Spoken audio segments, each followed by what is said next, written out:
October 5ஆம் தேதி முதல் உங்கள் ஜெயச்சந்திரன் இப்பொழுது மிக பிரம்மாண்டமாக கீழ்கட்டளையில்.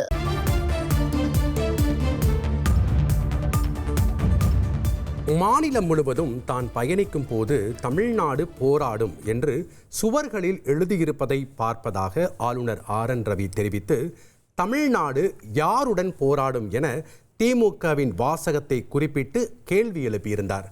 இதற்கு முதலமைச்சர் மு.க. ஸ்டாலின் பதிலடி கொடுத்திருக்கிறார். தமிழ்நாடு யாருடன் போராடும் என்ற ஆளுநரின் கேள்விக்கு, கல்வி நிதியை கொடுக்காத மத்திய அரசுக்கு எதிராக போராடும் என்று முதலமைச்சர் மு.க. ஸ்டாலின் பதிலடி கொடுத்திருக்கிறார். முக்கிய செய்தியாக பார்த்து வருகிறோம். கூடுதல் விவரங்களோடு இணைகிறார் செய்தியாளர் பாஸ்கர். வணக்கம் பாஸ்கர். முதலமைச்சர் வேற என்னென்ன விஷயங்களை சுட்டிக்காட்டியிருக்கிறார்? ஆளுநருக்கு விவரங்கள் என்ன? இந்தி மொழியை ஏற்றுக்கொண்டால்தான் கல்வி நிதியை கொடுப்போம் என மத்திய அரசினுடைய நிலைப்பாடாக இருக்கிறது. அதற்கு எதிராக தமிழக அரசு போராடும் என்பதை தமிழக முதலமைச்சர் சுட்டிக்காட்டியிருக்கிறார். மூட நம்பிக்கைகளை சொல்லி இளைய தலைமுறையை பின்னோக்கி இழுக்கும் சக்திகளுக்கு எதிராக தமிழக அரசு போராடும். அதே நேரத்தில் மதவரியை ஏற்றுக்கொண்டு எதற்கெடுத்தாலும் மதத்தை பிடித்துக் கொண்டு நாட்டினுடைய வளர்ச்சியை தடுக்கக்கூடிய கும்பலுக்கு எதிராக தமிழக அரசு போராடும்.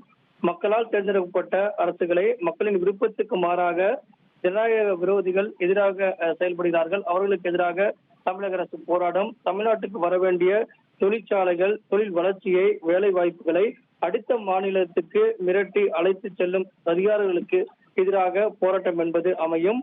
RSS ஆட்சியுடன் இந்திய மக்களுடைய ஒற்றுமையை சீர்குலைத்து மீண்டும் மனு தர்மத்தை நிலைநாட்ட துடிக்கும் ஆதிக்க வெறியருக்கு எதிராக போராடும். உலகத்துக்கே பொதுவான வள்ளுவருக்கு காவி கரை பூசுவதற்கு முயற்சி நடைபெற்றது. அதே நேரத்தில் கீழடியினுடைய உண்மைகள் வெளிவராமல் இருக்கக்கூடிய நடவடிக்கைகளை மத்திய அரசு ஈடுபட்டிருக்கிறது. இது போன்ற மத்திய அரசுக்கு எதிராக பல்வேறு நடவடிக்கைகளை தமிழகம் தொடர்ந்து போராடும். அதில் வெற்றி பெறும் என்பதைத்தான் ஆளுநருக்கு சுட்டிக்காட்டி இந்த தகவலெல்லாம் உள்ளடக்கியதாக தமிழக முதலமைச்சர் ஆளுநருக்கு பதிலளிக்கும் வகையில இந்த பதிவை குறிப்பிட்டுள்ளார். நன்றி பாஸ்கர், உங்களுடைய தகவல்களுக்கு. அக்டோபர் 5ஆம் தேதி முதல் உங்கள் ஜெயச்சந்திரன் இப்பொழுது மிக பிரம்மாண்டமாக கீழ்கட்டளையில்.